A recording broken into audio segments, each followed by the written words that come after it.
예레미야 34장에 나타난 말씀은 예레미야가 히스기야 왕에게 예언하는 그런 예언의 말씀입니다. 예언의 말씀을 할 때에 이 시드기야 왕에게 예언을 뭐라고 이야기하냐면 당신이 바벨론에 사로잡혀 갈 겁니다. 그런데 죽지는 않고 당신은 평안히 죽기는 할 겁니다. 이렇게 이야기합니다. 그러면서 왜 이런 일이 벌어지는지는 당신 잘 알아야 됩니다. 그 이야기는 무슨 이야기냐면 당신들은 하나님과 이미 언약을 맺었습니다. 하나님의 언약 백성입니다. 그런데 당신들이 하나님과 언약을 깨버렸기 때문입니다. 그렇게 이야기하는 거죠. 하나님과 언약을 깨버렸는데 당신들이 어려움을 당하게 됩니다. 그 어려움이 뭐냐면 바벨론이 예루살렘을 완전 포위하게 되죠. 예루살렘을 완전 포위하고 그 예루살렘을 포위했을 때에 어떻게든지 이 어려운 상황을 벗어나고 싶은 거예요. 그러니까 시드기야 왕도 어떻게 하면 이 상황을 벗어날 수 있을까? 그런데 예레미야가 자꾸 얘기하고 있는 것이 뭐냐면 하나님 말씀 지켜라, 하나님 말씀 지켜라 이렇게 이야기를 하니까 하나님의 말씀을 지켜야 되나? 이런 생각이 들어가는 거죠. 그리고 그 고관들이나 제사장들이나 넷이 오늘 말씀을 보면 이런 모든 사람들이 하나님의 언약을 어떻게 지킬까? 그들이 생각해낸 게 있습니다. 그게 뭐냐면 원래 이스라엘 백성들에게는 같은 그 이스라엘의 유다 백성들을 노예로 삼지 못해요. 노비로 삼지를 못하는 게 원래 법이에요.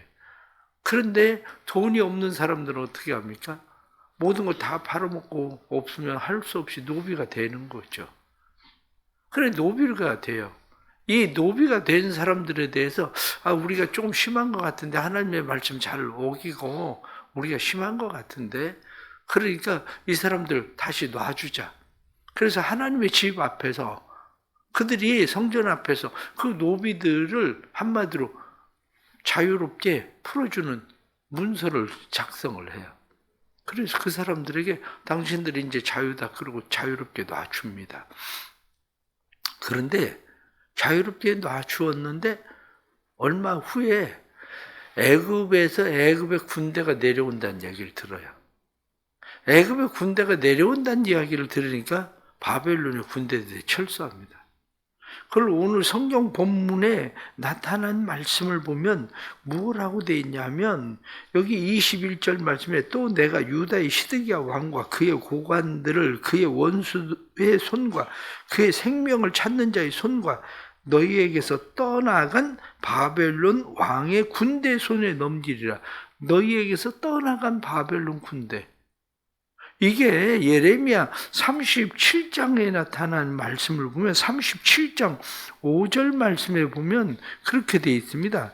37장 5절 말씀 보면 바로의 군대가 애굽에서 나오매 예루살렘을 에워쌌던 갈대아인이 그 소문을 듣고 예루살렘에서 떠났더라.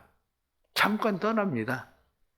그러니까 잠깐 떠나니까 이스라엘 백성들이 이제 완전히 바벨론 사람들 이제 떠났으니까 그런데 아까운 생각이 드는 거예요. 뭐가 아깝습니까? 노비들 자유롭게 다 풀어줬잖아요. 그런데 자유롭게 풀어주었었던 노비들을 다시 끌고 옵니다. 다시 잡아옵니다. 그래서 16절 말씀 보면 너희가 돌이켜 내 이름을 더럽히고 각기 너와 그들의 마음대로 자유롭게 하였던 노비를 끌어다가 다시 너에게 복종시켜 너희의 노비로 삼았도다. 자유롭게 놔주고 그러고 나서 아까운 마음이 드니까 바벨론 군대는 떠나가고 그러니까 그 사람들을 다시 잡아들여가지고 노비로 삼았다는 거예요.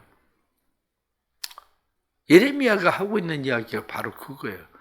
너희가 그렇게 하나님하고 약속을 쉽게 바꿔버리고 그런 짓을 하니까 하나님께서 너희도 시드기야 왕뿐만 아니라 모든 너희의 고관들, 제사장들, 그리고 내시들 이런 사람들도 다 멸망을 당할 거다. 바벨론에 포로로 잡혀갈 거다.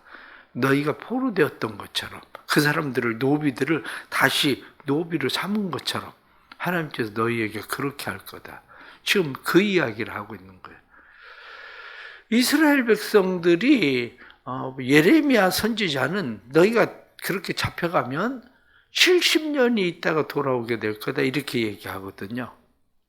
왜 예레미야 선지자가 70년이라고 이야기를 하고 있는 거냐면 그들이 안식년을 잘 지키지 않았다는 거예요. 7년에 한 번씩 안식년을 지켜야 되는데 490년 동안 안식일을 잘 지키지 않았다는 거예요. 그러면 7년씩 하면은 70년, 77에 49.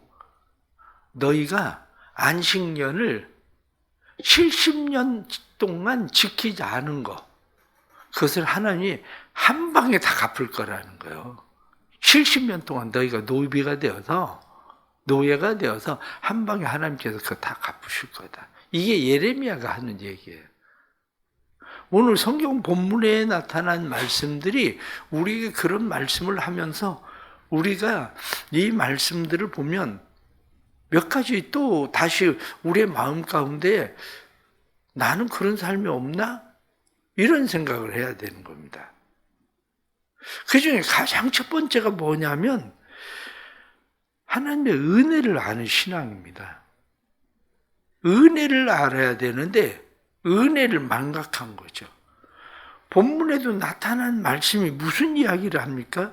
본문에도 나타난 말씀이 지금 이야기하고 있는 것은 너희가 예루살렘에 이렇게 살게 된, 안착하게 된 그게 뭐냐? 13절 말씀 보면 이스라엘 하나님 여호와께서 이와 같이 말씀하시니라. 내가 너희 선조를 애굽 땅 종의 집에서 인도하여 낼 때에 그들과 언약을 맺으며 이르기를. 애굽 땅 너희도 종되었었지 않냐? 그런데 너희가 애굽 땅에서 종되었을 때에 내가 너희를 이끌어준 은혜가 너희에게 있다. 그래서 그 은혜를 바탕으로 해서 너희하고 언약을 맺었다. 이렇게 이야기를 하는 거죠. 그래서 내가 너희와 언약을 맺었는데 너희들은 내가 너희에게 베풀어준 은혜를 잊어버린 거야. 이야기를 하는 것입니다. 첫째가 뭐냐면 하나님의 은혜를 망각하는 거예요. 우린 살아가면서 늘 내가 사는 게 하나님의 은혜다. 이렇게 생각하는 일들이 중요한데 지금 이렇게 살고 있는 것이 하나님의 은혜라는 생각을 잊어버리는 거죠. 왜 은혜를 잊어버립니까? 은혜를 잊어버리는 중요한 이유 중에 하나가 뭐냐면 비교심리입니다. 비교심리. 과거에 애굽 땅 종되었을 때를 기억해야 되는데 애굽 땅 종되었을 때를 기억하는 것이 아니라 지금 상황에서도 다른 사람들을 비교하는 거죠. 그럼 우리는 어떻습니까? 한동안 우리나라에 헬조선 그러더니 그 소리는 요즘 이제 조금 사라진 것 같아요. 왜냐? 그 소리가 사라진 이유가 다른 데 있지 않습니다. 얼마 전까지만 해도 유럽이 굉장히 잘 살고 막 그러니까 유럽에 대해서 부러워하고 막 그러면서 헬조선 소리. 우리나라가 정말 지옥 같은 나라입니까? 그런데 지금 유럽들 보세요. 세상 말로 유럽들 IMF에 기대야 되는 상황들 벌어지고 쪽박차고 지금 유럽 복지국가 그러다가 다 거들났잖아요. 비교 심리 때문에 지금은 그런 소리 안 하는 것 뿐이지 비교 심리 때문에 원래 우리나라 자체만 보고 있어도요 헬조선은 아닙니다. 이 나라가 일제 6.25 이런 일들을 겪으면서 살아왔었던 이 나라를 생각하면 지금 이 나라가 이렇게 사는 게 얼마나 은혜인데요. 그런데 그런 소리를 하고 살아갑니까? 이스라엘 백성들도 이 비교 심리 때문에 그래요. 애굽 땅에서 노예 생활을 하던 때도 있었는데 그 노예 생활을 하던 때는 잊어버리고 이 사람들은 지금 예루살렘에서 순금으로 지어버린 성전을 보고 있으면서 그들은 그런 소리를 하고 살았거든요. 그러니까 하나님께서 너희가 은혜를 잊어버렸어. 그 얘기하고 있는 거죠. 두 번째 문제는 뭐냐면 이들이 약속을 기억하지 않는 거예요. 애굽 땅 종되었을 때 나왔을 때에 시내산에서 언약을 맺습니다. 너희가 내 말 잘 듣고 지켜 행하면 나는 너희를 제사장 나라로 삼을 거다. 모든 민족들 가운데 너희를 뛰어나게 할 거다. 그렇게 약속하셨죠. 그런데 약속을 깹니다. 그 약속을 실제로 깬 것을 바로 오늘 본문에는 뭐라고 이야기하냐면 너희가 화장실 갈 때 다르고 나올 때 다르고 그 얘기하고 있는 거잖아요. 너희가 힘들고 어려우니까 야 어떻게 하면 이 상황을 모면할 수 있을까? 그래가지고 이 상황 모면해 보려고 아니 하나님 우리가 노예들 다 놔줄게요. 노비들 다 놔줄게요. 하나님 좀 봐주세요. 그랬다가 노비들 놔줬는데 아니 바벨론 군대가 물러가니까 또 다시 다 잡아들였다는 거예요. 우리는 어떻습니까? 조금 우리의 상황이 막 무슨 상황들 만나면 하나님 앞에 기도할 때 하나님 이번 한 번만 봐주시면 뭐 그런 기도를 얼마나 많이 하는데요. 하나님 이번만 고쳐주시면 하나님 이번 문제만 해결되면 내가 대학만 들어가면 뭐 직장에 들어가면 얘기는 잘하죠. 그런데 그걸 지키나? 안 지키지. 왜냐면 화장실 갈 때하고 나올 때가 다른데 사람들이 그걸 지키지 않습니다. 그걸 하나님은 뭐라고 이야기하냐면 너희가 내 언약을 가볍게 여기는 이유가 뭐냐?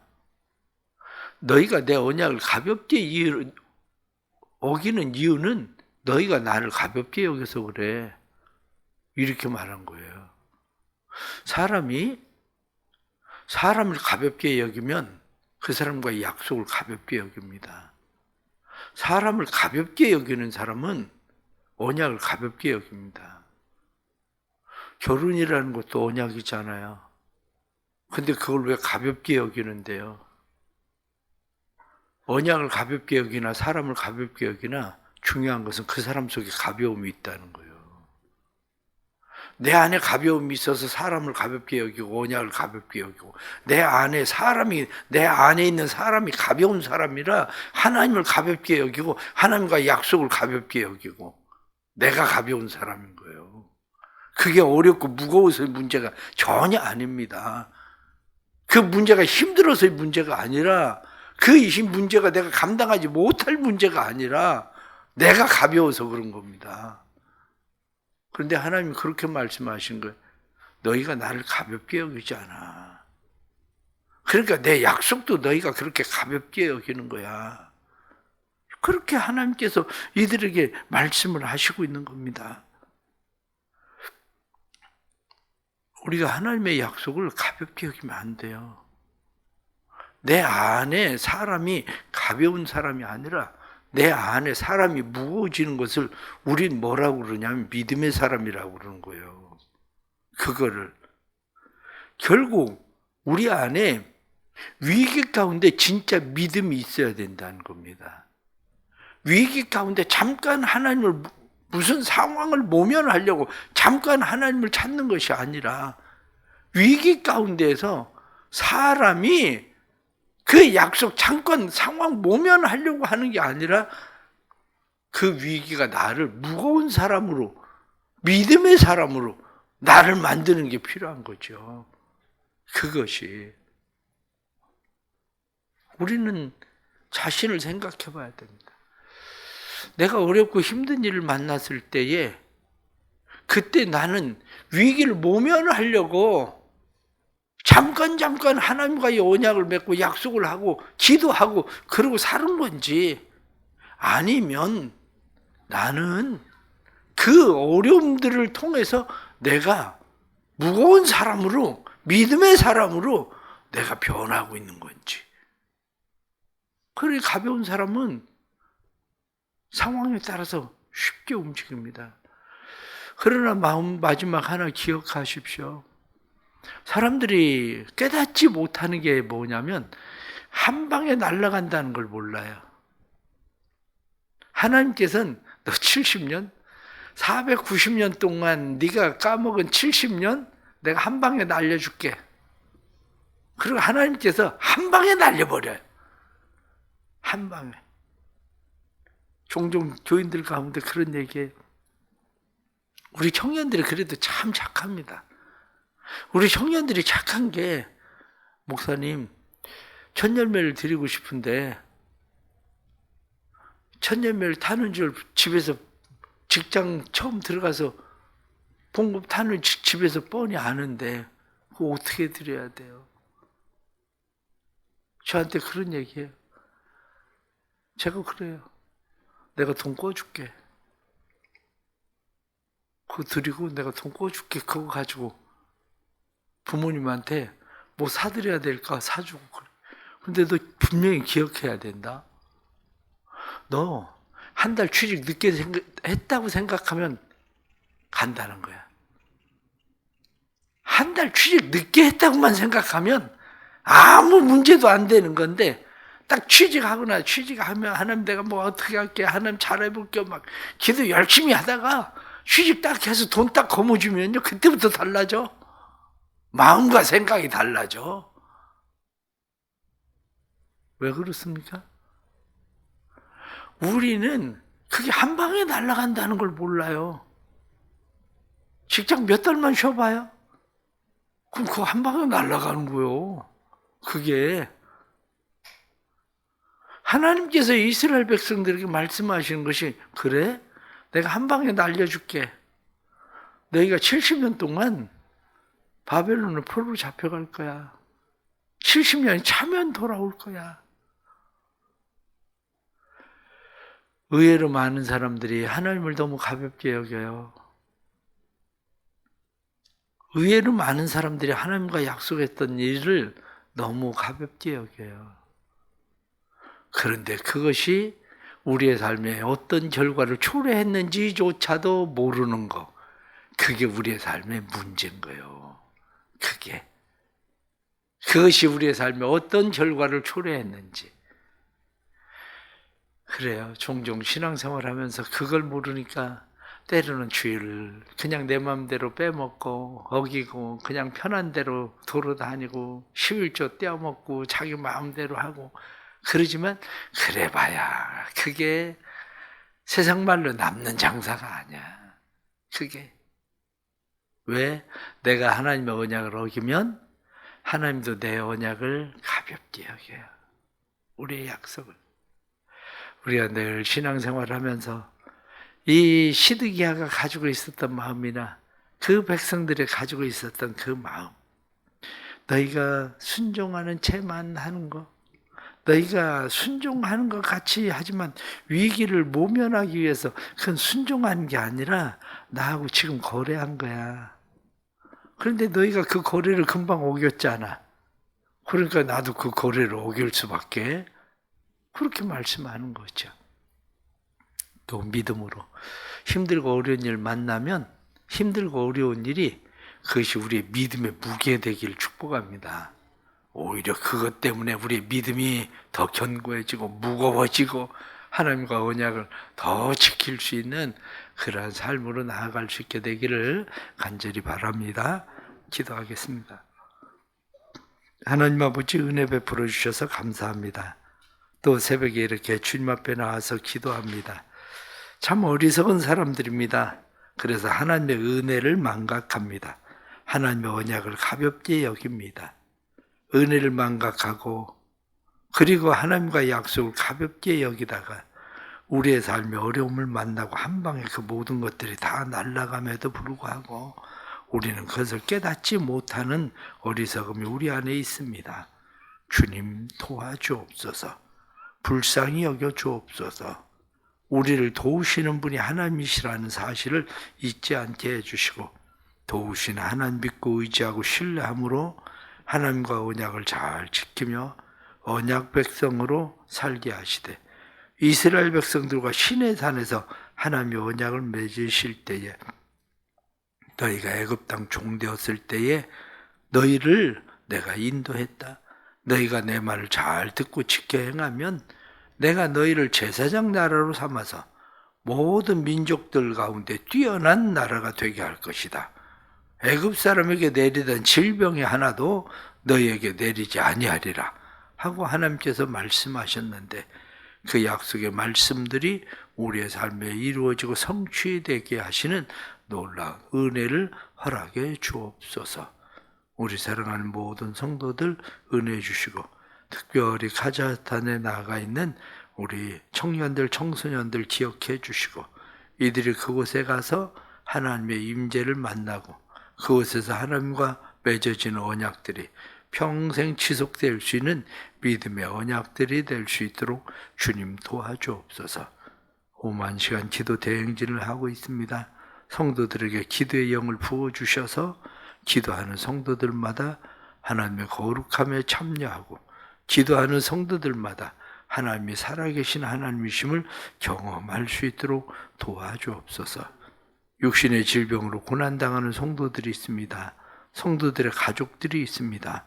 주님 도와주시고 병원에 입원하고 치료하고 항암 치료를 하고 행하는 모든 일들, 수술을 앞두고 불안한 마음들 주께서 참된 평안으로 채워주시고 그 은혜와 사랑 안에 온전케 하시는 주의 역사 일어나도록 도와주옵소서. 또한 하나님께서 임신을 위해서 힘쓰고 애쓰는 그러한 가정들 축복하시고 복중에 새 생명 주셔서 생명 주시는 하나님의 은혜가 넘치도록 도와주시고, 그래서 하나님 기뻐하시는 일들 주 안에서 일어나도록 성령님 역사하여 주옵소서. 오늘도 하루의 삶을 주께 맡깁니다. 주님, 우리를 주의 능하신 손 안에 붙드시고 인도해 주옵소서.